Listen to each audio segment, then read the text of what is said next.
As I look to nature's beauty, dazzled am I, knowing everything calls on you, the Lord Most High. الله الذي يهدينا جميعا، الله الذي نعتز به جميعا. الله الله الله الله الله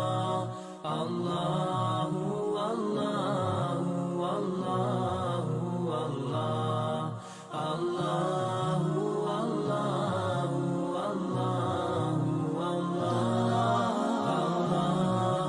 الله الله الله रहमतें निछावर करता है तू, बरकतों से दामन भरता है तू. Wer ist der Mächtigste und der Barmherzigste? Wer hört unsere Gebete und schickt uns die Hilfe? Allahu, Allahu, Allahu, Allah, Allahu, Allahu, Allahu, Allah, Allahu, Allahu, Allahu, Allah.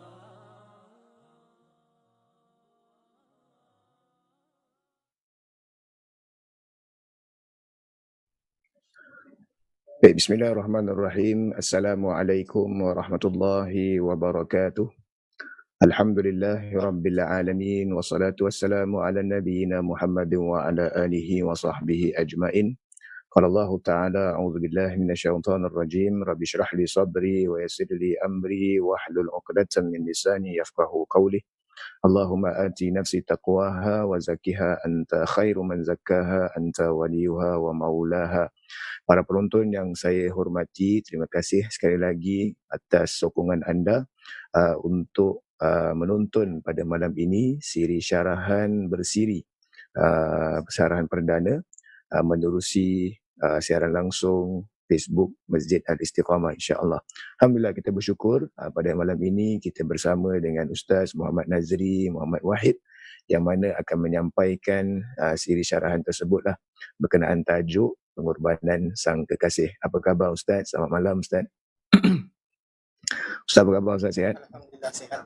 Ustaz nampak makin tampan. Alhamdulillah, nampak Ustaz makin tampan. Kali terakhir kita jumpa bila Ustaz? Sebelum Covid Hari ini dah Covid. Sebelum Covid rasanya dalam minggu-minggu yang terakhir lah. Terakhir tu sebab ada kuliah kan. Itulah dia. Lepas tu dah tak jumpa lagi jumpa tak jumpa dalam alam maya je kita jumpa. Jangan alam mimpi tu dah Ustaz. Okey. Baik Ustaz, hari ini kita nak berbincang tentang satu tajuk, pengorbanan sang kekasih.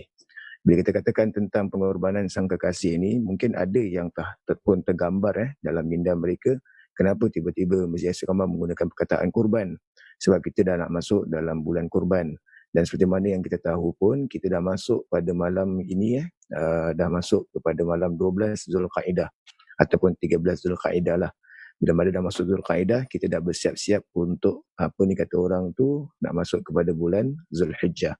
Jadi pengorbanan sang kekasih ini, bila kita kata sang kekasih, dia bukan lagu kekasih awal dan akhir ke ataupun lagu bila kekasih ke dan sebagainya Ustaz tetapi dia adalah bentuk yang mana seorang makhluk yang Allah Subhanahu Wa Taala ciptakan di muka bumi ini sehingga dia mendapat martabat menjadi kekasih Allah Subhanahu Wa Taala. Itu yang kita nak dapatkanlah, bagaimana pembentukan akhlak insan mulia ini untuk kita jadikan dia menjadi satu contoh agar kita pun boleh jadi kekasih Allah Subhanahu Wa Taala. Seperti mana dalam firman Allah, Allah Subhanahu Wa Taala kata apa?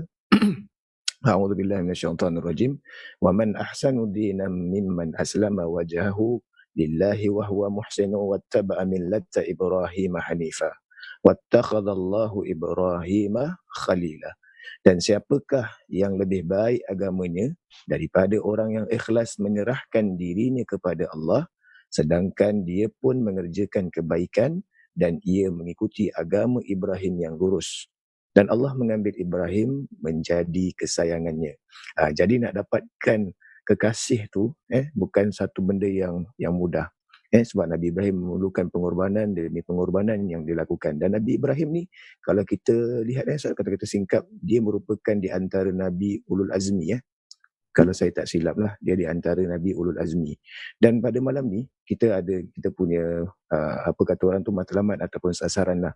Jadi kita nak menyingkap, menerusi syarahan ini, kita nak singkap sejarah kepribadian utusan Allah, Nabi Ibrahim AS bersama kaumnya. Perkara yang kedua pula, kita nak tahu perjalanan dakwah serta ujian yang dihadapi oleh Nabi Ibrahim. Yang ketiga, kita nak pelajari sikap Nabi Ibrahim AS mengawal emosi. Bila kita ada, apa kata orang tu Ustaz, macam sekiranya kita nak korbankan, kadang-kadang emosi kita ni pun akan apa kata orang, diuji. Nak buat tak nak buat, nak buat tak nak buat. Itu nanti kita akan singkap lah insyaAllah. Dan pada masa yang sama, kita nak memperbaiki niat ketaatan dan pengorbanan kita kepada Allah Subhanahu wa Ta'ala. Jadi sesi yang pertama ni Ustaz, pada malam ni, siri yang pertama ataupun episod yang pertama ni, kita nak kenal lebih dekat lah peribadi Nabi Ibrahim AS. Mungkin dalam pengetahuan Ustaz, yang Ustaz boleh kongsikan kepada penonton ataupun pendengar, siapa sebenarnya Nabi Ibrahim dan apakah sifat kebijaksanaan Nabi Ibrahim yang Allah kurniakan kepada beliau lah. Mungkin Ustaz nak singkap sejarahnya sedikit Ustaz, silakan. Bismillahirrahmanirrahim. Rabbi shrah li sadri wa yassir li amri wa hlul 'uqdatam min lisani yafqahu qawli. Subhanaka la ilma lana illa ma 'allamtana innaka antal alimul hakim wa la 'udwana illa 'alal zalimin. Amma ba'd.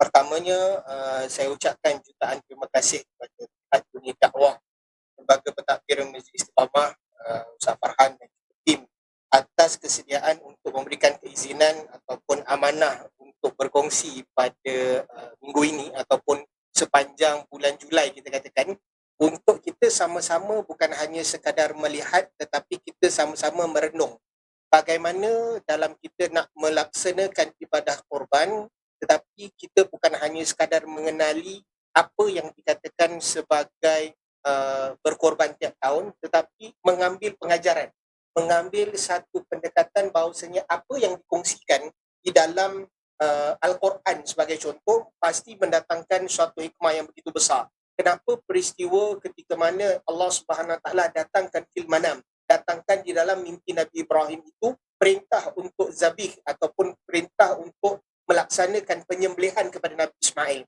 Dengan itu saya tertarik untuk memulakan perbincangan ini supaya kita faham kenapa bila mana kita mempelajari sejarah, kenapa ianya kadang-kadang seolah-olah menjadi sesuatu yang kaku dan menjadi sesuatu yang beku. Kerana ini merupakan benda yang begitu penting. Allah Subhanahu Wa Taala nyatakan dalam surah Yusuf pada surah yang ke-12 pada ayat yang ke-111. Ini merupakan suatu ayat yang Allah Subhanahu Wa Taala perintahkan kepada kita. Allah Subhanahu Wa Taala memberikan cadangan ataupun memberikan arahannya kepada kita. Ba'da'udzu billahi minasyaitonir rajim. Laqad kana fi qisasihim ibratun liulil albab ma kana hadithan yuftara walakin tasdiqal ladzi baina yadayhi wa tafsilal kulli syai'in wa hudan wa rahmatan liqaumin yu'minun.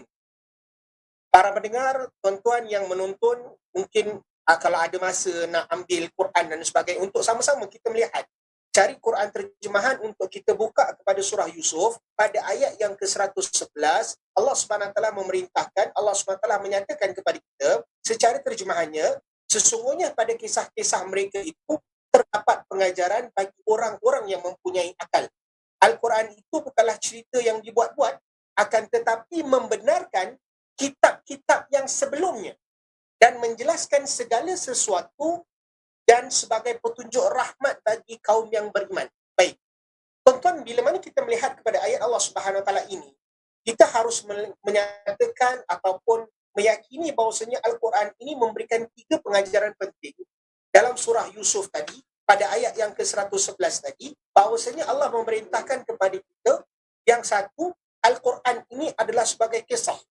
Al-Quran ini dalam Al-Quran, walaupun ketika mana kita baca, ianya adalah sebagai suatu kitab yang dapat mempertingkatkan keimanan, dan dalam Al-Quran juga mempunyai kisah-kisah para anbiya, para rasul, Dan kemudian yang kedua, jadi Al-Quran ini bukan hanya sekadar suka-suka dibaca, tetapi ianya adalah suatu kisah yang di mana bila mana kita membacanya, kita menghayatinya, melihat kepada terjemahan, ianya membawa kita kepada satu daerah li'abratun li'ulil albab, iaitu pengajaran bagi orang-orang yang berakal.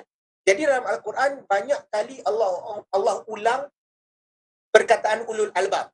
Jadi ini antara salah satunya. Maknanya Allah nak beritahu, bila mana ada kisah, bila mana ada pembelajaran, bila mana kita baca, kita dapat ambil pengajaran supaya kita menjadi orang yang berakal. Dan yang pada terakhirnya, pada bahagian yang terakhir, maknanya ada 3 segmen. Satu, Al-Quran sebagai kisah. Kedua adalah pengajaran bagi orang yang berakal. Dan kemudian petunjuk dan rahmat bagi orang yang beriman. Ambil kisah tersebut, kita menjadi orang yang berakal. Dan kemudian bila mana kita execute, kita melaksanakan sesuatu, ianya menjadi suatu perkara yang petunjuk dan rahmat bagi orang yang beriman. Jadi kita harus faham kenapa Masjid Istiqamah, unit dakwah pada bulan Julai ini kita nak mempertengahkan, kita nak memperkembangkan supaya masyarakat faham, para pendengar, para penonton yang menonton live ini, supaya faham bahawasanya pelajaran kisah Nabi Ibrahim bukan hanya sekadar tentang satu yang makruf dikenali adalah peristiwa pembinaan Kaabah, sahabat, pembinaan Kaabah, dan kemudian apa orang kata penyembelihan Nabi Ismail, dan kemudian Nabi Ibrahim bernikah dan kemudian meninggalkan anak dan isteri di lembah yang kering kontang. Jadi bukan itu saja.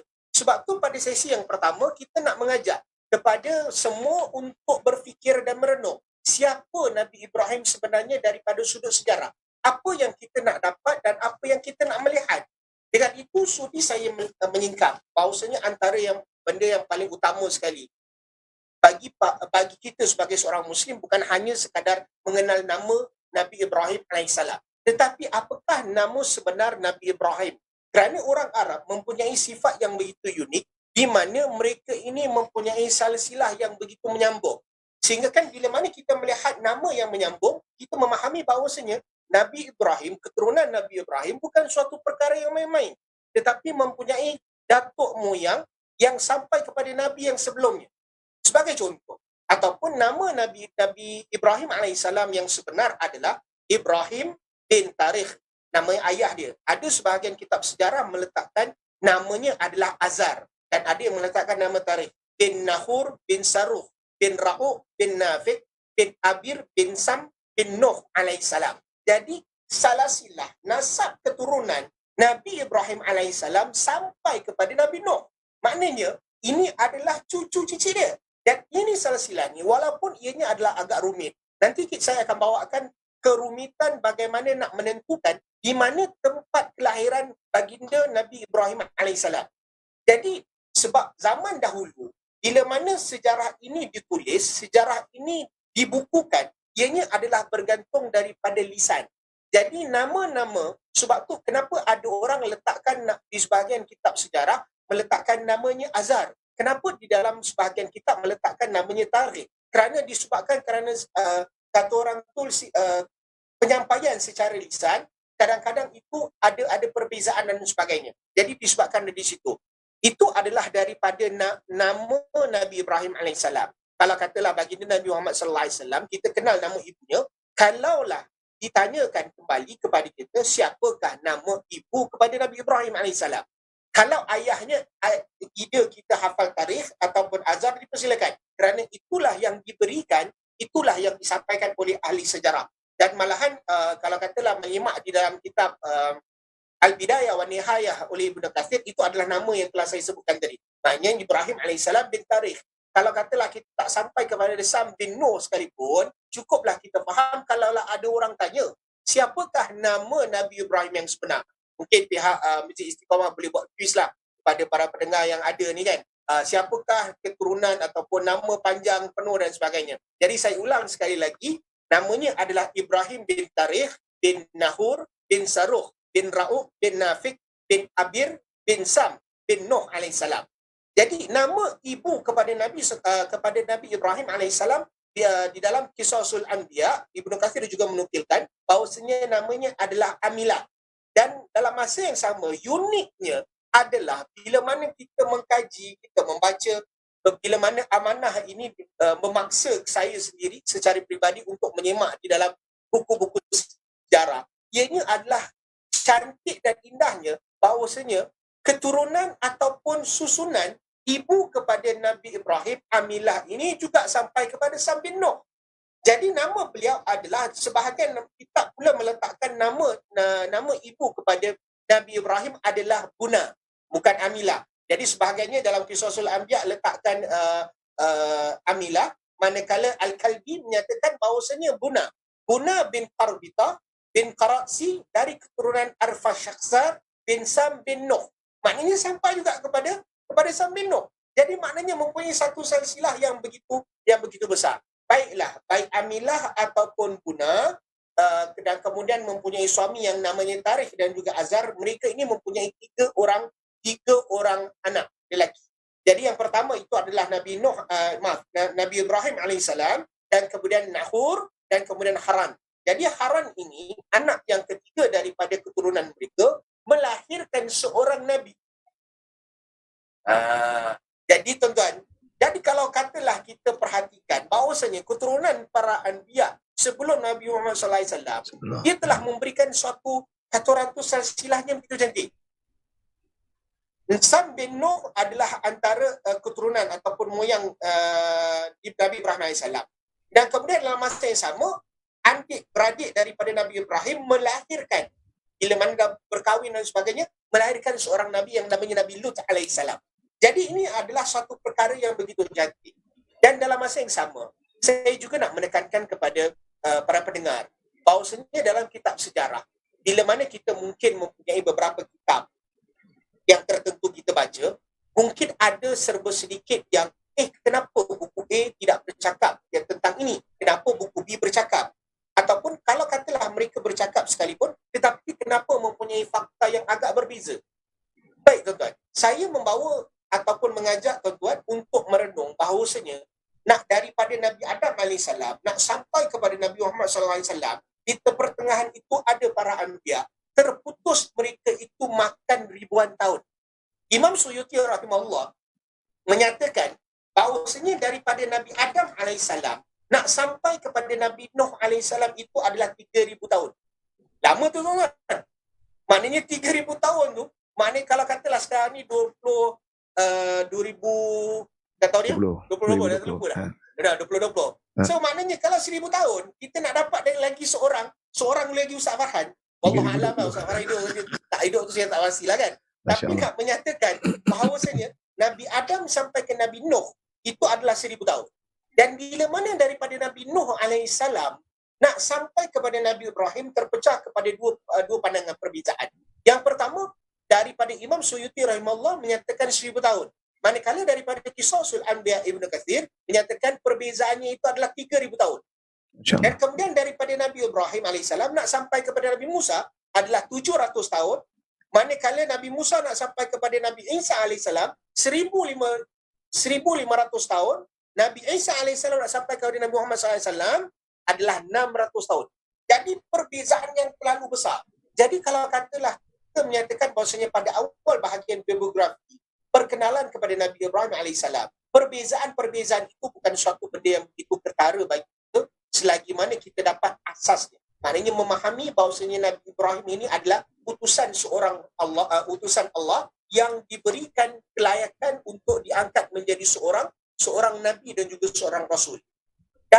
Pada awal tadi saya menyatakan bila mana Nabi Ibrahim bin Azar ataupun Nabi Ibrahim bin Tarikh itu ada nama ayahnya, dan kemudian ibunya adalah Amilah, dan kemudian Nabi yang kedua, mereka ini ahli sejarah juga mempunyai perbezaan pandangan di mana sebenarnya kelahiran paling tepat yang dinyatakan oleh Nabi Ibrahim AS. Dan saya pasti para pendengar yang ada di sini pernah menjejakkan kaki ke Baitullah ataupun Baitul Maqdis sebagai contoh. Di Baitul Maqdis ataupun di Palestin ada yang dinamakan Maqam Nabi Ibrahim AS. Kita harus faham bahawasanya maqam itu adalah hanya sekadar sebab bahasa maqam bagi orang Melayu dan bahasa maqam dengan orang Arab adalah benda berbeza. Makam bagi orang Melayu itu adalah tempat persemadian yang kita faham. Tetapi makam bagi pihak orang Arab itu adalah tempat persinggahan. Jadi, maksudnya di manakah persembadiannya? jejak kaki Nabi Ibrahim tu pernah sampai ke Palestin, maksudnya Ustaz macam itu. Pernah sampai ke Palestin. Namun sejarah itu pernah berlaku bahawasanya Nabi Ibrahim AS dikatakan lahir di Iraq dalam sejarah. Namun dalam Iraq tu dia terpecah kepada 3 bahagian. Masya Allah. Yang pertama sekali, tuan-tuan, belajar kata orang tu perkongsian sejarah. Dia adalah benda yang kadang-kadang kaku, tetapi kalau kita tengok betul-betul keunikan bahawasanya sifat Nabi Ibrahim AS bukan suatu benda yang kata orang tu lahir saja dah boleh menjadi seorang Nabi. Maknanya daripada peringkat awal kelahiran itu juga memberikan landscape. Dia akan membawa kepada landscape yang agak berbeza yang nanti saya akan bawakan. Yang pertama sekali, kelahiran Nabi Ibrahim dikatakan di suatu daerah yang namanya Babil. Ataupun ada sebahagian penulis meletakkan Babylon. Nanti kita akan sampai kepada peristiwa Babylon tadi. Dan ini Babil ini adalah di suatu kampung di pinggiran kota Qudsa. Tuan-tuan, ini yang saya kata, Nabi Ibrahim dilahirkan di Babil, ada yang menyatakan di Warqa, ada yang menyatakan di Haran. Ini semua adalah kawasan di dalam kota Iraq ataupun dalam Iraq sendiri. Dan ada sebahagiannya menyatakan bahawasanya Nabi Ibrahim AS lahir di Warqa dan kemudian dipindah ke Qudsa pula. Pandangan yang ketiga menyatakan ianya dilahirkan di Haran dan kemudian berpindah ke Babil. Namun begitu, ada suatu kitab sejarah yang menyatakan dalam pandangan ini secara am, ahli sejarawan menyatakan bahawasanya beliau ini dilahirkan di kalangan di Iraq yang di suatu tempat namanya Babylon. Maknanya Babil tadi itulah, yang awal tadi. Jangan salah baca tuan-tuan. Bila harap belakang tu pastikan ada L, Babil, dan jangan hilangkan L. Itu untuk bahasa Melayu tu. Tetapi kalau katalah kita menyatakan dalam bahasa orang putih dan English dan sebagainya, ianya adalah Babylon. Dan ianya adalah 94 km bahagian selatan kota Baghdad. Jadi, Warqa, Haran, Babil, ini semua adalah di dalam kota Baghdad sendiri. Cuma berbeza-beza daripada sudut lokasi. Jadi kalau katalah ditanya, walaupun Allah Ustaz, saya hafal Nabi Muhammad SAW je, saya tak hafal Nabi Ibrahim. Malam ini, perkongsian ini adalah untuk kita sama-sama ingat bahawasanya Nabi Ibrahim AS dilahirkan di Iraq. Ataupun tak ingat Babil ke, tak ingat Babylon ke, tak kisah. Tetapi ingatlah bahawasanya Nabi Ibrahim itu dilahirkan di Iraq dan ketika mana Nabi Ibrahim dilahirkan. Ini adalah keunikan. Kenapa saya katakan unik? Kita ambil kisah itu adalah sebagai satu ibrah, sebagai satu pengajaran kehidupan kita. Kita dapat pindahkan kepada konteks kehidupan kita. Bila mana Nabi Ibrahim AS dilahirkan di Babylon, dan ianya adalah dikuasai oleh seorang tentera, sebahagian kitab sejarah meletakkan namanya sebagai Namrus, dan sebagainya meletak namanya sebagai Namrud. Jadi Raja Namrud bin Kan'an, tuan-tuan dengar lagi sekali betul-betul, nama yang akan saya sebut. Namrus bin Kan'an bin Sanjarib bin Kursi bin Ham bin Nuh. Tuan-tuan, nampak tak ada persamaan? Tetap mempunyai silsilah sampai kepada Nuh alaihissalam, tetapi daripada jalur yang berbeza. Nabi Ibrahim lahir daripada Sam bin Nuh. Tetapi Raja Namrud ataupun Namrus lahir daripada keturunan Ham bin Nuh. Sekali lagi mempunyai moyang yang sama. Jadi mereka ini bertemu dalam keadaan yang berbeza. Ibrahim alaihissalam lahir dalam satu keluarga seperti mana semua maklum bahawasanya ayah kepada Nabi Ibrahim, Tarikh ataupun Azar, merupakan seorang pembuat patung berhala. Dalam masa yang sama, Raja Namrus ini merupakan seorang raja yang dikatakan berkuasa selama 400 tahun. Dalam kitab sejarah, kisah Anbiya Ibn Kathir menyatakan kekuasaan dia adalah 400 tahun dan dia mampu menguasai keliling dia. Kalau hari ini kita melihat ke dalam peta, Iraq, Syria, dan Iraq, Syria, Jordan, ini semua adalah perbatasan. Maknanya mereka ni adalah dalam satu kawasan. Dan dikatakan komponen yang sama lah, Ustaz, Raja Namrud, ya? Dalam komponen yang sama lah, maksudnya satu. Dalam komponen yang sama. Jadi Raja Namrud dan juga Raja Namrud ataupun Namrus menguasai kawasan tersebut selama 400 tahun. Jadi dalam 400 tahun, dia mempunyai satu sifat yang begitu bongkak yang sehinggakan menyatakan ini adalah antara ayat yang saya temui di dalam orang kata di dalam buku-buku sejarah yang sempat saya lakukan semakan. Antaranya mereka menyatakan kesesatan Raja Namrud dan Raja Namrus ataupun Raja Namrus adalah bila mana dia merasakan dirinya Tuhan dan memaksa seluruh rakyat tunduk dan patuh padanya, termasuk sembahan berhala. Maknanya, satu, sembah berhala, bapa kepada Nabi Ibrahim yang buat antara orang, nama-nama ranking pembuat berhala yang paling top pada zaman tersebut adalah Azar ataupun Tarikh. Jadi ini tajuk ini bagaimana dialog ataupun perbalahan antara Nabi Ibrahim AS dengan ayahnya kita akan bawa pada ke minggu hadapan supaya ianya nampak terpisah dan sebagainya. Jadi bila Nabi Ibrahim dia lahir dalam keadaan Raja Namrud, Raja Namrus, dan dia bukan hanya sekadar menyembah berhala dan memaksa setiap rakyat, setiap rumah, semuanya ada berhala untuk disembah. Dan malahan dia angkat diri dia, bukan saya tuan-tuan, tapi adalah kepada rakyat dia menyatakan bahawa Raja Namrud itu juga adalah Tuhan. Dan ketika mana Nabi Ibrahim AS dah dilantik dan sebagainya, berlaku dialog kepada Nabi, kepada Raja Namrud. Dikatakan bahawasanya mula-mula biasalah dakwah secara sembunyi dan sebagainya, tetapi kemudian bila mana diketahui, dengar sampai ke dinding istana, diajak untuk berdialog. Antara dialog yang ada termaktub di dalam Al-Quran. Jadi tuan-tuan boleh semak di dalam Al-Quran, ada kisah tentang peristiwa menghidupkan dan mematikan. Bila mana Nabi Ibrahim menyatakan bahawasanya aku ini menyembah Allah, Tuhan yang menghidupkan dan mematikan, dia juga menyatakan bahawasanya aku pun boleh hidup dan matikan. Nak menyatakan 400 tahun punya sombong, tuan-tuan. 400 tahun punya sombong. Nabi Ibrahim kata dia menyembah kepada Allah yang menghidupkan dan mematikan. Dia menyanggah pandangan kepada Nabi Ibrahim AS bahawasanya dia pun boleh hidupkan dan mematikan.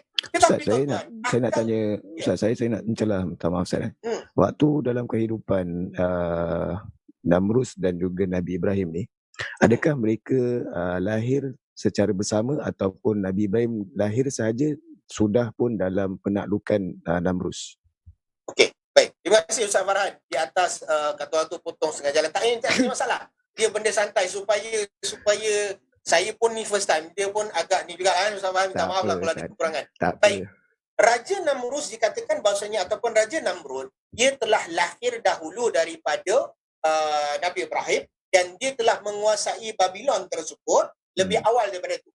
Jadi mereka ini bertemu, kata orang tu lewat lah, maknanya lewat.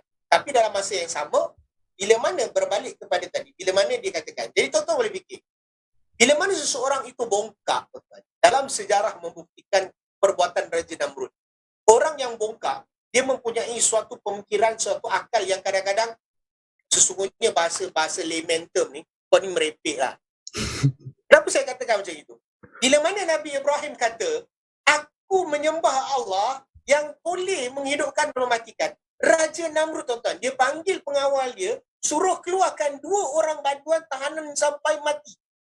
Maknanya kalau katalah sekarang ni, kita ada orang yang bersalah, masuk dalam mahkamah, dituduh, kata orang tu, bunuh tanpa sengaja, duduk dalam penjara seumur hidup sampai mati. Dia minta pengawal dia keluarkan 2 orang yang kata orang tu dijatuhkan hukuman mati dalam penjara, bawa keluar, lepas tu dia ambil pedang, dia ambil kata orang tu senjata lah. Dia bunuh seorang dan kemudian dia kata, aku boleh hidupkan dan aku juga boleh matikan. Tuan-tuan, sebab tu saya katakan bahawa yang merasakan kekuasaan 400 tahun, kebongkakan, kesombongan itu menjadikan dia macam seolah-olah otak yang sengit, otak yang kurang, otak yang cetek untuk berfikir.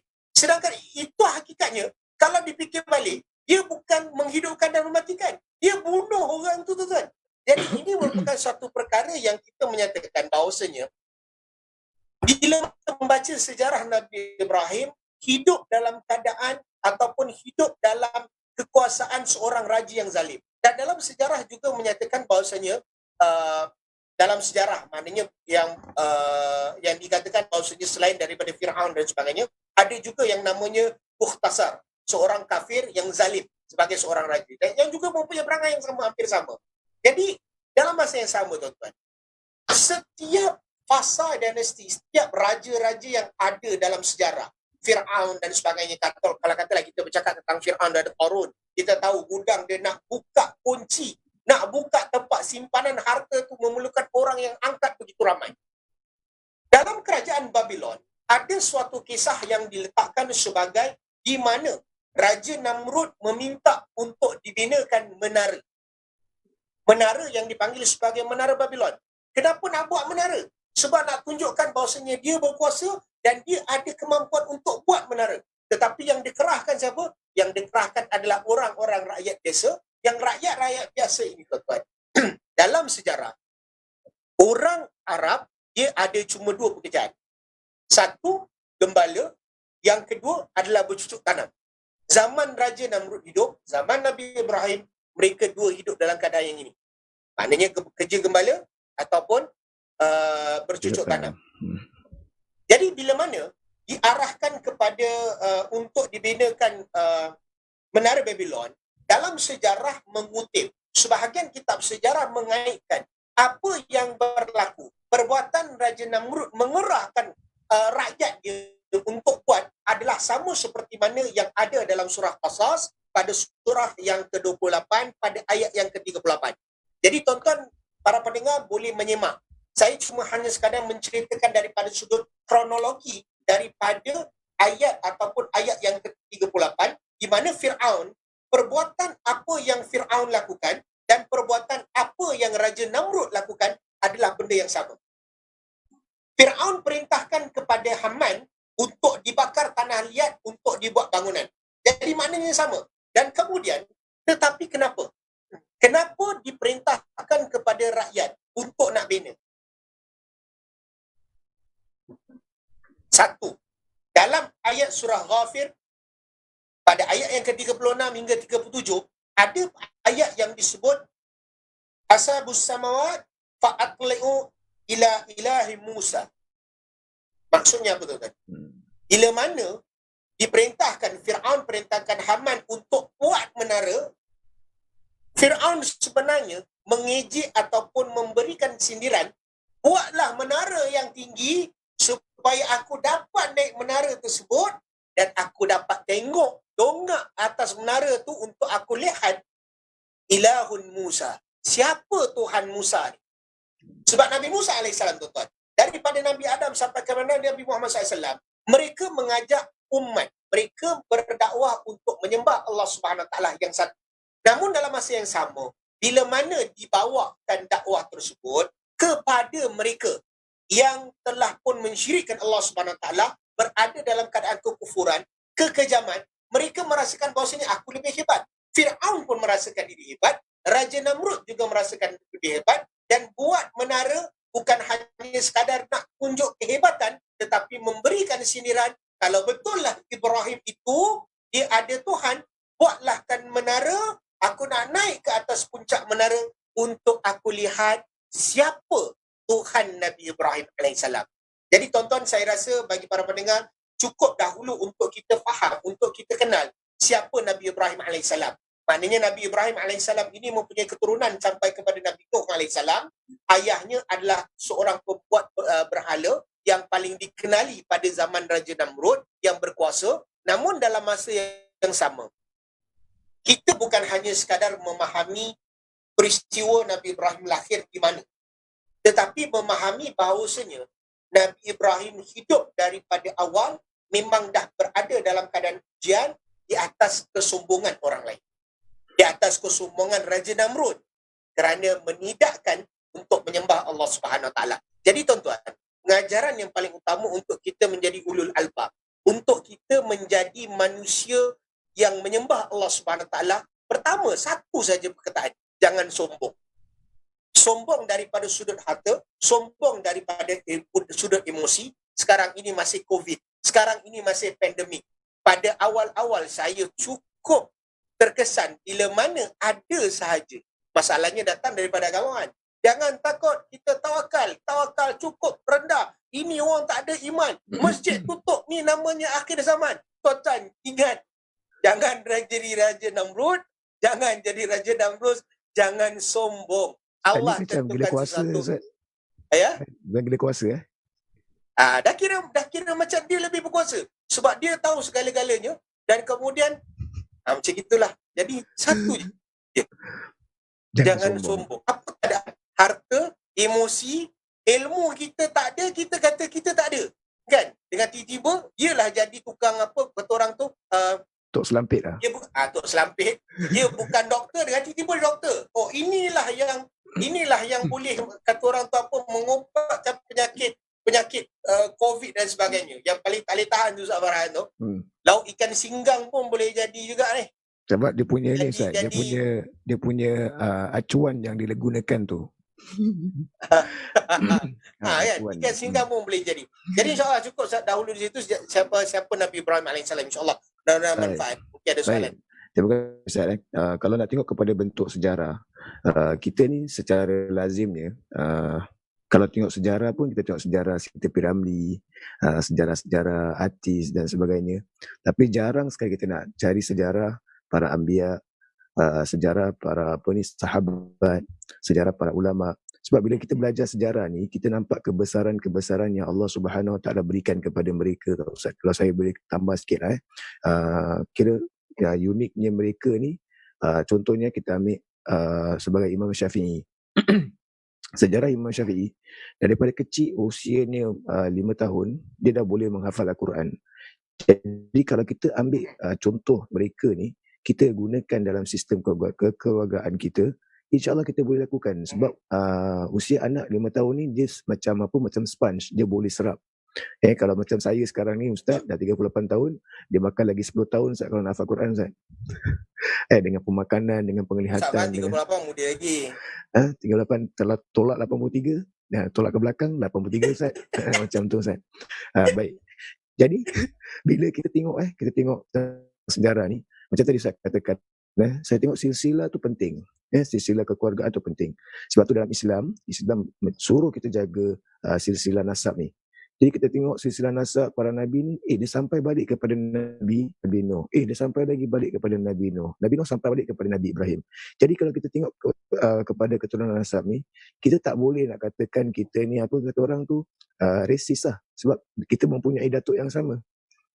Dan kita jangan selalu bangga macam, saya orang Arab, saya lebih baik daripada anda bulia. Tapi cakap Arab pun tak pandai, berterabur. Yang dia bercakap dia Arab dia bunyi ain dia, makhrajul huruf dia betul. Baik Ustaz. Jadi seterusnya Ustaz, setiap para anbiya ni Allah Subhanahu Wa Taala kurniakan mereka dengan sifat kebijaksanaan Ustaz. Kepandaian, fatanah. Jadi apakah sifat kebijaksanaan yang Allah kurniakan kepada Nabi Ibrahim ini Ustaz? Kalau Ustaz boleh kongsikan, silakan Ustaz. Baik, terima kasih kepada Ustaz Farhan. Jadi kalau katalah kita katakan apakah antara sifat Nabi Ibrahim AS yang paling terbaik dan sebagainya. Dalam sebahagian kitab sejarah mengambil pendekatan bahawasanya apa yang telah pada awal tadi saya menyatakan Al-Quran itu sebagai kisah. Dan kemudian kisah Nabi Ibrahim bagaimana penulis-penulis sejarah dapat menyusun peristiwa Nabi Adam AS sampai kepada Muhammad, semuanya adalah bergantung kepada perbicaraan ataupun wahyu daripada Allah Subhanahu Wa Taala. Dalam antara sifat Nabi Ibrahim AS, dan ahli sejarah menyatakan kenapa Nabi Ibrahim diangkat, antara sifat yang beliau ada adalah yang dirujukkan kepada surah Al-Baqarah pada ayat yang ke-131. Jadi dalam ayat 131 Allah Subhanahu Wa Taala nyatakan, qala lahu rabbuhu aslim qala aslamtu li rabbil alamin. Ketika Tuhannya berfirman kepadanya, tunduklah, patuhlah. Ibrahim menjawab, aku tunduk patuh kepada Tuhan semesta alam. Dalam ayat ini Nabi Ibrahim AS diminta oleh Allah Subhanahu Wa Taala, idh qala lahu rabbuhu aslim. Bila mana diminta oleh Allah Subhanahu Wa Taala untuk dikatakan masuklah kamu ke dalam Islam, tunduk patuhlah, Ibrahim AS hanya sekadar menjawab aslam tu, aku tunduk patuh. Nak menyatakan antara sifat Nabi Ibrahim yang pertama adalah tunduk dan ikhlas kerana Allah Subhanahu Wa Taala. Itu merupakan antara perkara yang perkara yang perlu kita lihat kenapa para anbiya yang terdahulu mendapat kata orang tu mendapat pilihan disebabkan antara mereka adalah tunduk dan patuh. Tapi dalam masa yang sama, kalau katalah kita nak pindahkan kepada konteks hari ini, sebagai seorang yang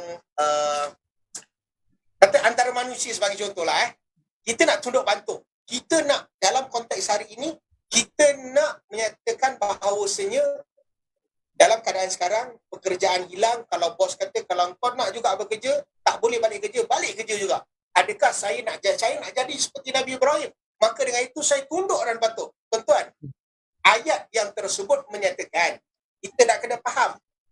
Ayat tersebut menyatakan, iz qala lahu rabbuhu, bila mana diminta, bila mana dinyatakan oleh Tuhannya. Maknanya, bila kita juga sebagai manusia, tunduk dan patuh kita adalah kepada Allah Subhanahu Wa Taala. Walaupun dalam ayat Allah Subhanahu Wa Taala dalam Al-Quran yang lain juga dinyatakan bahawasanya ada ayat-ayat yang minta kepada kita untuk tunduk dan patuh pada Rasul, pada ulil amri. Tetapi dalam hal sifat Nabi Ibrahim AS, tunduk patuh yang tiada tolak banding. Dan malahan Syekh Abu Bakar Jabir Al-Jazairi dalam bukunya Aisarut Tafasir, beliau menyatakan tunduk patuh yang Nabi Ibrahim AS tunjukkan adalah suatu tunduk patuh yang tak ada ragu-ragunya. Maknanya apa yang Allah perintahkan, proceed. Dan sifat dia tunduk dan patuh yang tak ada ragu-ragu itu perlu ada sifat ikhlas, perlu ada sifat bahawasanya saya nak mentauhidkan Allah Subhanahu Wa Taala dan saya mencintai Allah Subhanahu Wa Taala dan ingin kembali kepada dia. Jadi ada 4. Maknanya Nabi Ibrahim bila mana dia kata aslam tu, bahawasanya aku tunduk dan patuh, Syekh Abu Bakar Jabir Al-Jazairi dalam penerangan beliau, dalam penafsiran beliau menjelaskan bahawasanya tunduk dan patuh itu adalah tanpa ragu-ragu yang daripada sifatnya adalah ikhlas, mentauhidkan Allah Subhanahu Wa Taala, maknanya dia benar-benar mentauhidkan Allah Subhanahu Wa Taala, tak ada tangkal, tak ada dan sebagainya. Yang ketiga adalah mencintai Allah Subhanahu Wa Taala sebenar-benarnya, dan yang ketiga adalah kembali kepada Allah Subhanahu Wa Taala. Maknanya inna lillahi wa inna ilaihi raji'un lah. Jadi inna lillahi ni bukan hanya sekadar lafaz kematian, tetapi segala apa nikmat yang Allah berikan, inna lillahi wa inna ilaihi raji'un. Suatu musibah yang Allah SWT berikan adalah juga inna lillahi wa inna ilaihi raji'un. Okey Ustaz, saya nak nak potong sikit Ustaz.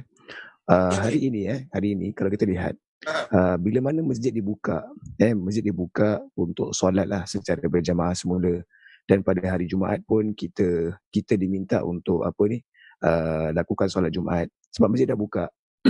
Cuma sekatan yang berlaku ni diberikan dalam beberapa zon hanya boleh masuk menerusi apa yang telah pun dicatatkan ataupun diperintahkan daripada pihak yang tertentu. Okay, bila nak masuk masjid solat Jumaat, anda kena buat booking. Dulu nak solat Jumaat tak ada booking Zat. Booking nak dia ada Zat, tapi booking nak solat tak ada Zat. Tak ada booking dulu, tak ada booking. Sekarang ada booking.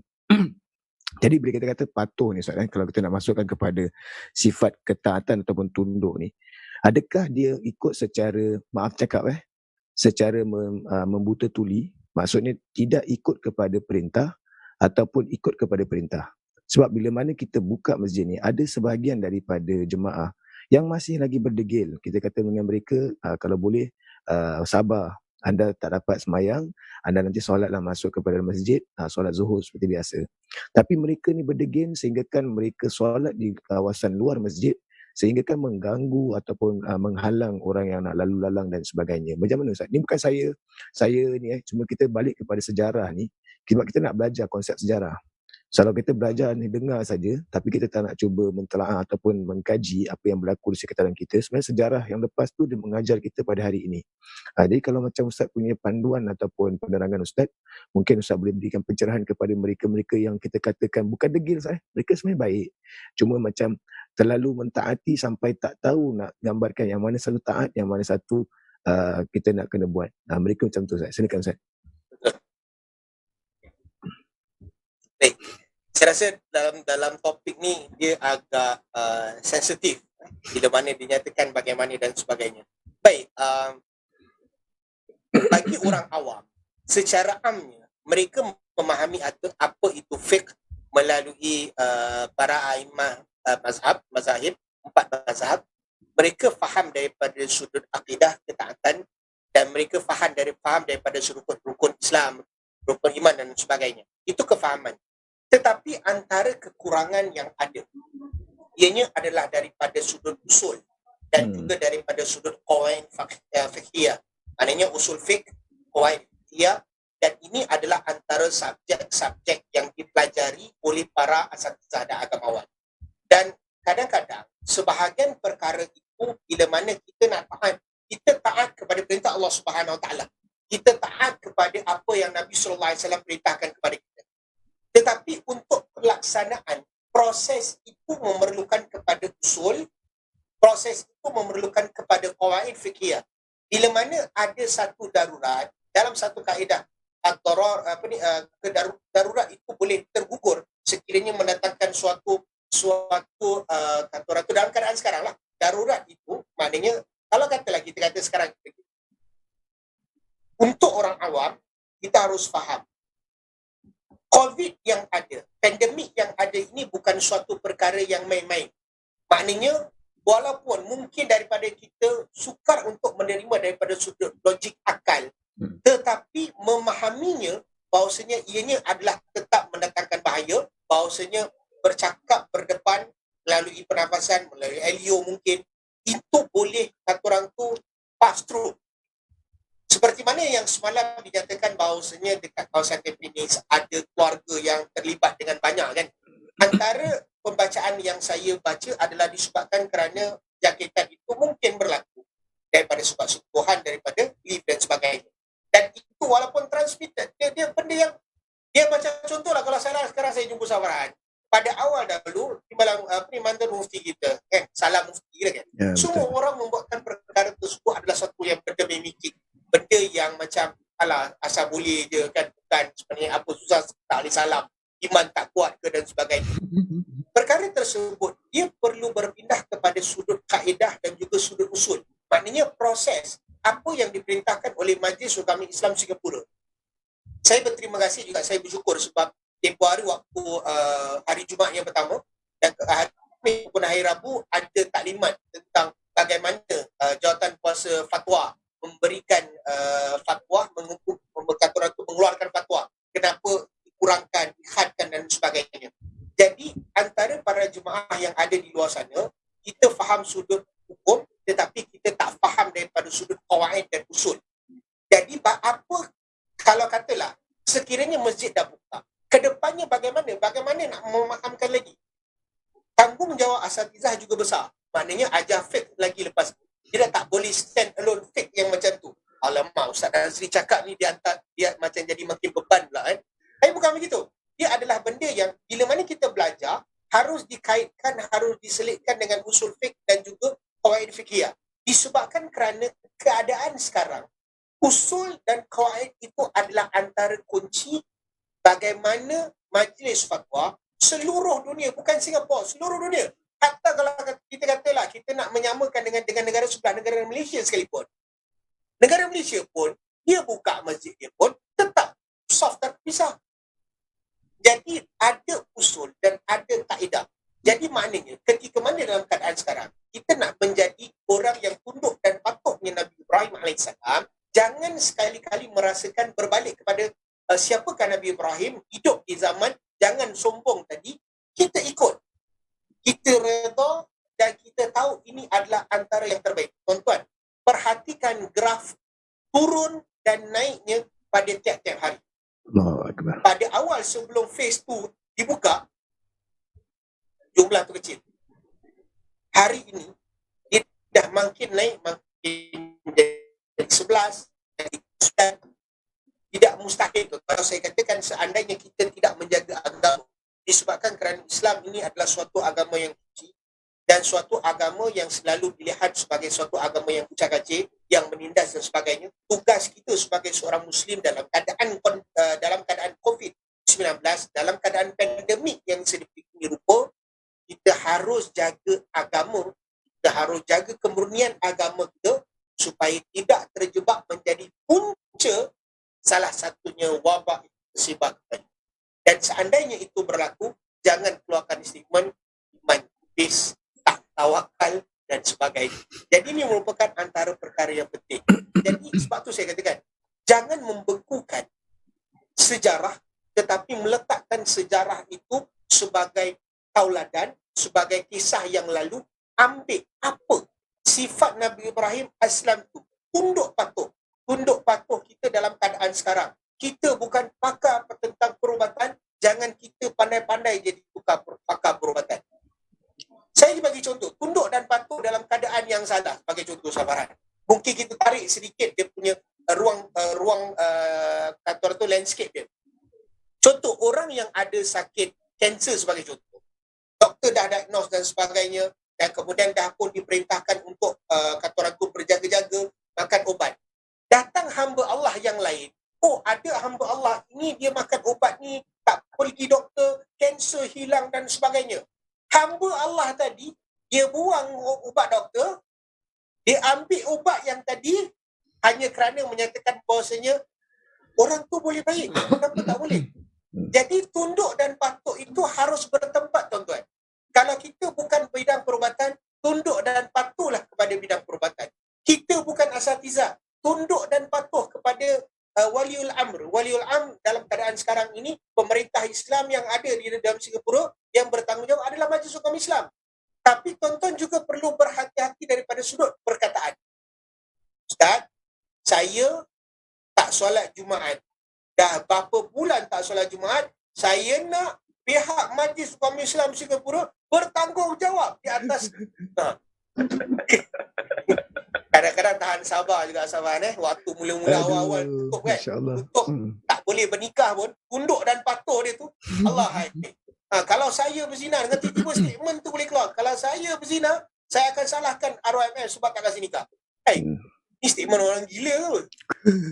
Jadi tunduk dan patuh tu harus bertempat. Seperti mana tunduk dan patuhnya Nabi Ibrahim AS, tunduk patuhnya dia itu adalah ketika mana Allah memerintahkan. Qala rabbuhu, bila mana Allah menyatakan. Tuan-tuan, saya lompat sedikit daripada untuk menunjukkan bagaimana Nabi Ibrahim AS, dia bukan hanya sekadar tunduk patuh kepada Allah, tapi nak menyatakan dalam keadaan yang kedua, ketika mana Nabi Ibrahim berpindah kepada satu kawasan, kepada satu daerah di mana yang disebut sebagai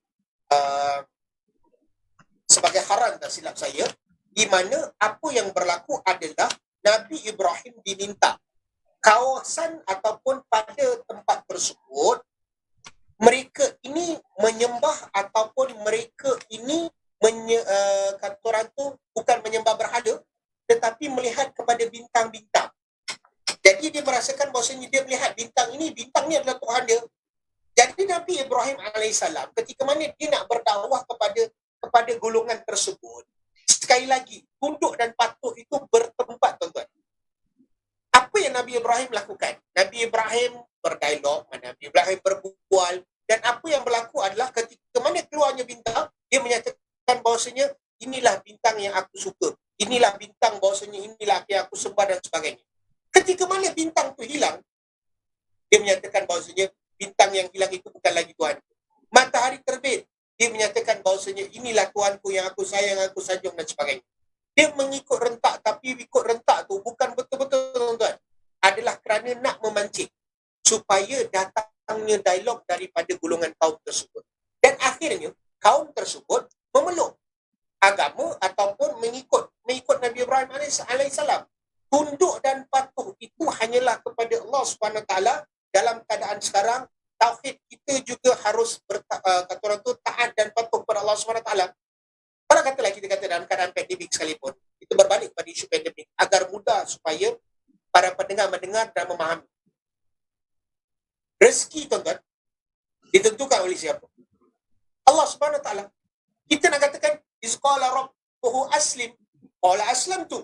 Kita nak kata kita tunduk dan patuh pada Allah. Kita belajar, kita tahu ustaz, ayat yang paling favorite di kalangan masyarakat. Ajal maut tangan Tuhan, rezeki tangan Tuhan, insya-Allah. Datang pandemik, pekerjaan hilang, betul, kita boleh takut. Tetapi ketakutan kita jangan lupa ada Allah. Kita nak tunduk dan patuh pada Allah, dua cara. Satu, jaga hubungan kita dengan Allah. Minta dengan Allah SWT. Kedua, janganlah lupa usaha. Masyarakat kita terkadang bila dalam keadaan pandemik yang begini, terputus rezeki, terputus betul, kita akan menjadi panik, kita akan menjadi kalang kabut. Tetapi antara perkara yang perlu kita ingat, jangan hanya sekadar berusaha untuk mencari apa sahaja pekerjaan, kerana itu akan melelahkan emosi, tapi kukuhkanlah dua benda. Satu, aslam tu, tunduk patuh dengan Allah, jaga solat, banyakkan berdoa kepada Allah Subhanahu Wa Taala. Mungkin ada masa yang ketika kita perlu untuk membaca Al-Quran, baca Al-Quran. Usaha pun kena jalan. Masalah kita usaha, dengan Allah ni kita tak buat, emosi kita kalah, emosi kita gagal, itu yang keluar ayat yang bukan. Jadi Nabi Ibrahim aslam tu, tunduk dan patuh, ikhlas. Seperti mana Aisyah Fazil kata, ikhlas, kita tunduk dan patuh kita. Maaf kata soalan, kadang-kadang kita ni ambil setengah-setengah. Bab solat, kita solat. Tetapi bila bab yang lain, dia jadi macam soalan ni bukan urusan aku dengan Tuhan, ni urusan aku dengan aku. Jadi ini merupakan antara perkara yang penting bagi tuan-tuan yang mendengar, bahawasanya faham, bahawasanya sifat Nabi Ibrahim adalah aslam tu, tunduk patuh dengan Allah, tetapi dia ada cara. Seperti mana saya nyatakan tadi, ada cara dia mendampingi orang-orang yang menyembah bintang, menyembah bulan, menyembah matahari, dan kemudian dia kata orang tu memancing dengan keadaan, oh aku pun join kau. Tapi dalam satu masa, di akhirnya dia menyatakan dalam sejarah itu menyatakan bahawasanya Nabi Ibrahim menyatakan lelah sebab Tuhan asyik berubah, jadi aku hanya sembah satu Tuhan. Bila mana dia menyatakan sembah satu Tuhan saja, maka orang cuba mendekati Nabi Ibrahim dan mula berdialog dan mula mengenali. Jadi ini merupakan antara benda yang paling penting dalam kita nak faham tentang apa itu sifat Nabi Ibrahim. Wa idh qala rabbuhu aslim qala aslamtu, maka itulah menjadi pegangan kita, menjadi antara penegasan dalam kehidupan kita. Jangan sekali-kali kita untuk tidak melihat dalam suratul Baqarah pada ayat yang ke-131. Jadi tuan-tuan, buka Quran surah Al-Baqarah ayat 131 untuk menjadi pegangan kita. Wa idh qala lahu rabbuhu aslim qala aslamtu li rabbil alamin. Wallahu a'lam. Insyaallah. Masya Allah Ustaz, pencerahan yang sangat cantik, yang sangat molek, yang Ustaz kupaskan dan berikan kepada para pendengar kita. Para pendengar, kalau sekiranya anda mempunyai soalan, dipersilakan. Namun kalau sekiranya anda ingin simpan soalan tu kepada minggu hadapan pun tiada masalah. Baik, Ustaz, bila Ustaz tadi katakan pegangan kaum... Sekejap, Farhan, saya ada sedikit bukan menyambung, tapi minta kepada para jemaah. Mungkin sebelum ni penceramah tak ada buat homework. Bukan tak ada penceramah tak buat homework, maknanya tak bagi homework kepada pendengar. Okay. Kalau tadi saya menyatakan kepada surah Al-Baqarah, surah Al-Baqarah pada ayat yang ke-131, saya minta juga kepada para pendengar mereka yang menonton untuk melihat bagaimana sikap ataupun bagaimana sifat Nabi Ibrahim AS berdialog dengan Namrud, berdialog dengan pengikut-pengikutnya ataupun mereka yang bukan menyembah Allah Subhanahu Wa Taala. Lihat juga dalam suratul Baqarah pada ayat yang ke-260. Dalam ayat 260 ini menceritakan bagaimana Allah Subhanahu Wa Taala, Nabi Ibrahim nak buktikan kepada golongan itu semua makhluk yang sudah mati boleh dibangkitkan. Jadi unik tuan-tuan. Jadi maknanya tunduk dan patuh ni pada tempat dia. Sebab Nabi Ibrahim menunjukkan ketaatan dia, kebijaksanaan dia dalam surah Al-Baqarah pada ayat yang ke-260. Dan kemudian dalam masa yang sama, melihat juga kepada ayat Allah Subhanahu Wa Taala dalam surah Allahu Akbar. Ustaz, kalau boleh share Ustaz punya ni buat buku lagi baik Ustaz. Wah. Agak-agak siapa nak tulis. Masya Allah. Mungkin tuan-tuan juga boleh lihat dalam masa yang sama surah Asyura, surah yang ke-42 pada ayat yang ke-13. Jadi surah Al-Baqarah pada ayat yang ke-131 dan kemudian surah Al-Baqarah juga dalam 260 dan juga surah Asyura surah yang ke-42 dalam ayat yang ke-13 untuk melihat bagaimana para anbiya mempunyai ciri-ciri dan apakah ciri-cirinya. Kalau dalam surah Asyura pada ayat yang ke-13 secara literal Allah menyebut 5 nama. 5 nama ulul azmi.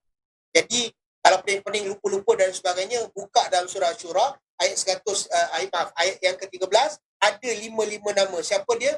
Nuh, Ibrahim, Musa, Isa, Muhammad sallallahu alaihi wasallam. Jadi ini merupakan 3 ayat yang saya serahkan kepada para pendengar ataupun mereka yang menonton untuk melihat bagaimana sifatnya Nabi Ibrahim alaihissalam. Baik, terima kasih Ustaz. Ustaz, apa ni namanya? Masa ni kadang-kadang mencemburui kita lah Ustaz. Banyak lagi soalan yang saya nak tanyakan dengan Ustaz. Contohnya macam pegangan agama kaum Nabi Ibrahim. Sebab dekat situ dia letak, macam kita selalu baca dalam apa ni, dalam solat Hanifan Muslimah wa ma'ana minal musyrikin. Tapi saya tak nak Ustaz sentuhkan pada malam ni. Sebab saya nak penonton dengar pada minggu depan lah. Maksud Hanifan tu apa? Kenapa sampai kaum dia daripada dulu, kalau kita katakan yang Ustaz katakan daripada zaman Namrud tu sampai 600 tahun. Bayangkan 600 tahun tu pastinya usia mereka ni panjang lah. Tapi kalau kita ikut pada sudut akal kita, 600 tahun kalau kita dah lakukan perkara yang selalu kita lakukan, kita kerjakan, bagaimana pendekatan yang dilakukan oleh Nabi Ibrahim itu dengan perkataan Hanifan Muslimah tu, wa ma ana minal musyrikin tu, sampai diorang terus boleh berubah. Diorang boleh berubah dan orang katakan inna salati wa nusuki wa mahyaya wa mamati lillahi rabbil alamin tu. Kita menggunakan perkataan tu. Jadi saya tak nak gunakan malam ni Ustaz, saya nak penonton geram dengan saya. Kenapa Ustaz Farhan tak nak sampaikan, biarkan penonton geram. Kita minta sampai 40 view lah minggu depan insyaAllah. Sebab Ustaz Nazri ni kalau dia dah bercakap, saya suka kalau dia dah kupas. Dalam kupasan dia tu menarik lah. Dia kalau dah buat dia punya kajian tu, itu yang buat saya geram kadang-kadang dengan dia. Baik para penonton, bukan saya nak tutup majlis tu dengan apa ni secara tiba-tiba, tetapi akan masa dan sebagainya. Kita tahu Ustaz pun ada apa ni tugasan sebelum ni, kena letih dan sebagainya. Jadi sebab kita nak lebih menarik lagi minggu depan. Sebab lepas ni kita nak tengok macam mana Nabi Ibrahim menjadi utusan dan kekasih Allah, dan macam mana pula perbualan dia, ayah dia yang sayang dia sebelum ni terus dimusuhi. Jadi musuh pula daripada ayah dia, dan pada masa yang sama orang kampung campak dia ke dalam api neraka. Itu yang kita nak ambil dia punya kain. Dia kirakan minggu depan dia macam semua segala-galanya adalah kontroversial lah. Kontroversi Ustaz. Dia kalau boleh masuk kontroversi. Kita mengkontroversikan keadaan. Kontroversi Ustaz. Dia kalau ada api, kan dah main api tu, lepas tu orang kata kecil-kecil kawan, dah beri besar lawan kan. Jadi kita nak main api. Nak main api pada minggu hadapan. Jadi mudah-mudahan dengan konsep yang kita bawakan ini, para jemaah ataupun para penonton boleh terus ikuti syarahan lah. Sebab itu matlamat yang kami inginkan, kerana matlamat kami nak membentuk peribadi Muslim para jemaah. Sebab kita nak membentuk pemikiran orang Islam kita di masyarakat Singapura. Alhamdulillah masyarakat Singapura kita semuanya baik-baik. Tapi kadang-kadang mereka ni ketaatan yang nak mereka pamerkan, mereka tak tahu. Macam tadi saya katakan, kita kena pelajari lagi usul dan juga kawaid. Sebab kalau kita faham tentang usul dan kawaid, insyaAllah kehidupan kita mudah. Dalam ibadah pun akan mudah. Ingat, Islam itu mudah, dia tidak menyusahkan.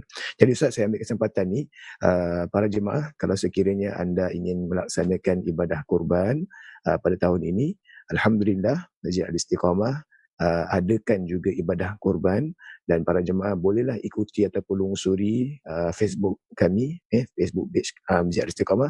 Di situ ada beberapa ibadah kurban yang kami adakan. Jadi bolehlah buat pilihan, ikut kepada kemampuan. Yang penting kita lakukan atas dasar ketaatan kepada Allah Subhanahu wa taala. Bukan kita nak kurban untuk menunjuk dan sebagainya, tetapi atas dasar ketaatan, kelebihan yang kita ada, mudah-mudahan Allah Subhanahu wa taala berikan yang terbaik untuk kita di dunia maupun di akhirat. Okey Ustaz, saya kasih Ustaz dalam beberapa masa 5 minit untuk Ustaz buat rumusan tentang siri kita pada hari inilah, tentang peribadi Nabi Ibrahim ni dalam masa rumusan 5 minit Ustaz. Silakan Ustaz.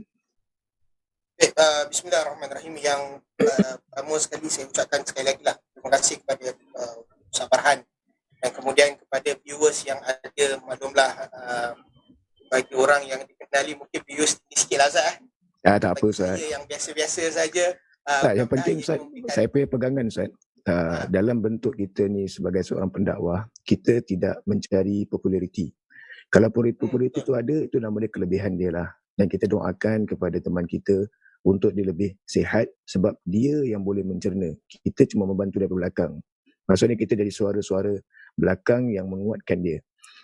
Dan pada masa yang sama bila Ustaz sampaikan ni, mungkin kita dapat 16 view. Dalam 16 view tu, mungkin apa yang kita sampaikan 5 yang akan masuk daripada 16 tu, kalau dikalikan kepada 16, banyak tu Ustaz. 5 tu. Maksudnya 5 ilmu yang diberikan kepada mereka, mereka akan sampaikan kepada yang lain insya-Allah Ustaz. Boleh ni Ustaz, jangan takut. Baik.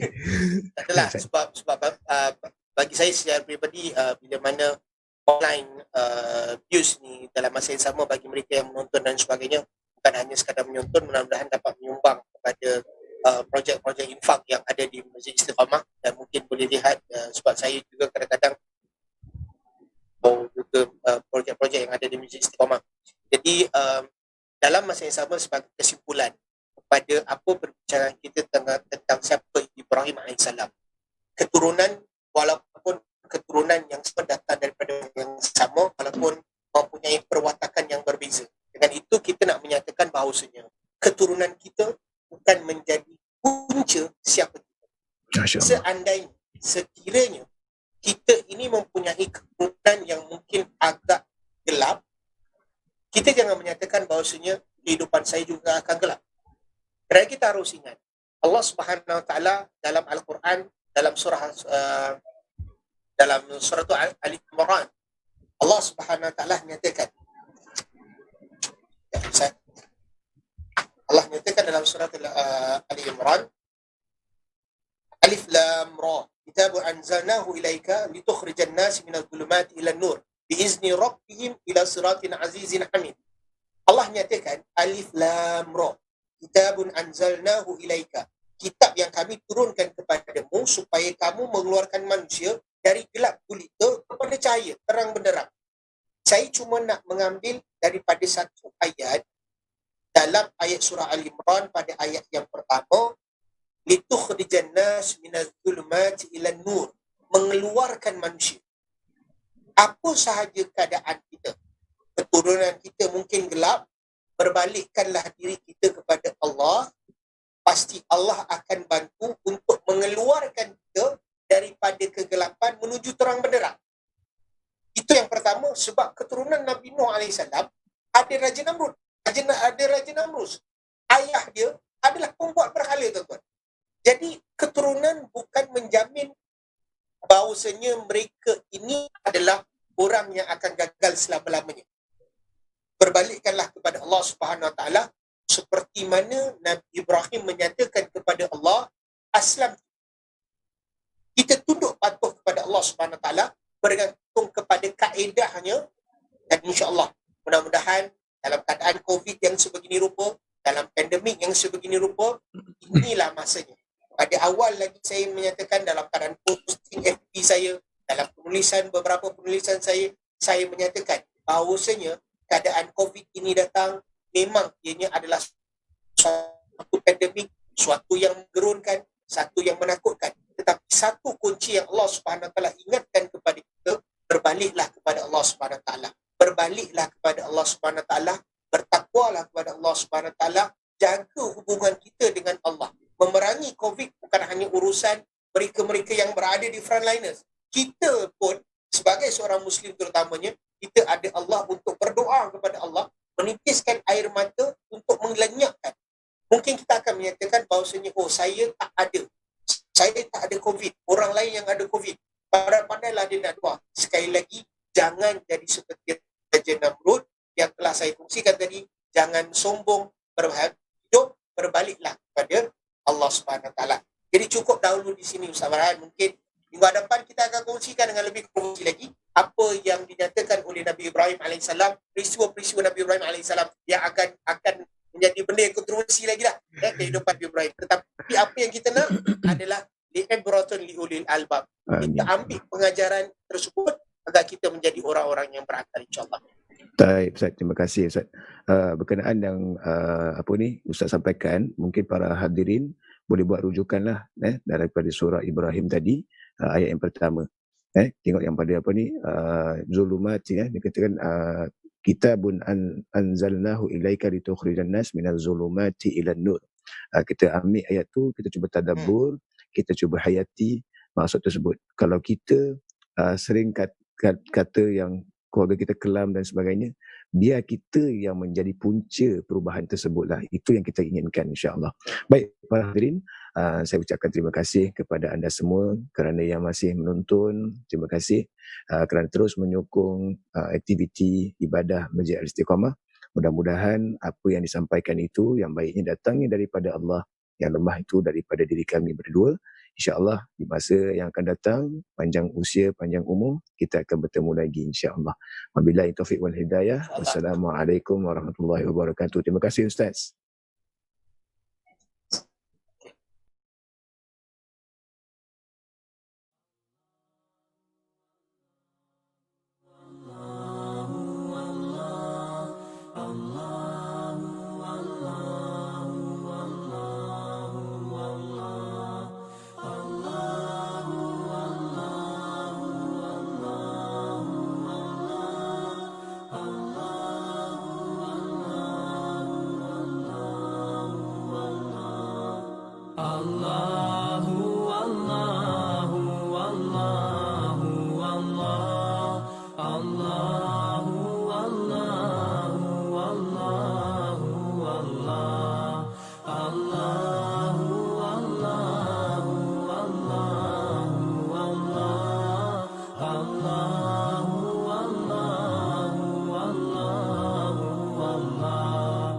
As I look to nature's beauty, dazzled am I, knowing everything calls on you, the Lord Most High.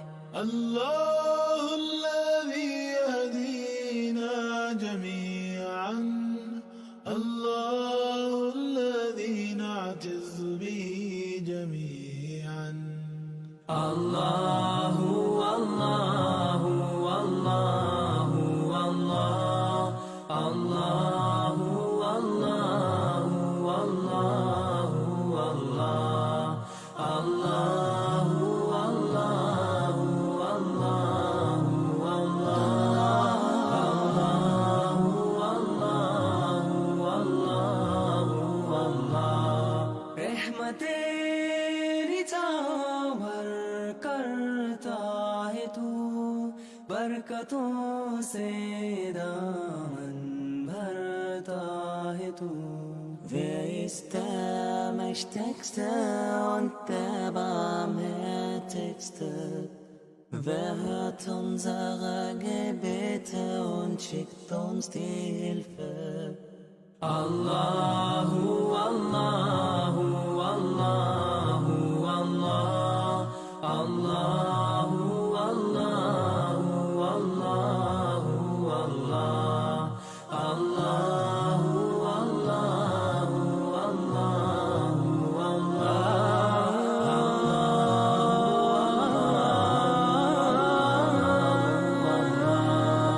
সৃষ্টি করেছো সুন্দর পৃথিবী, মানুষ পশু পাখি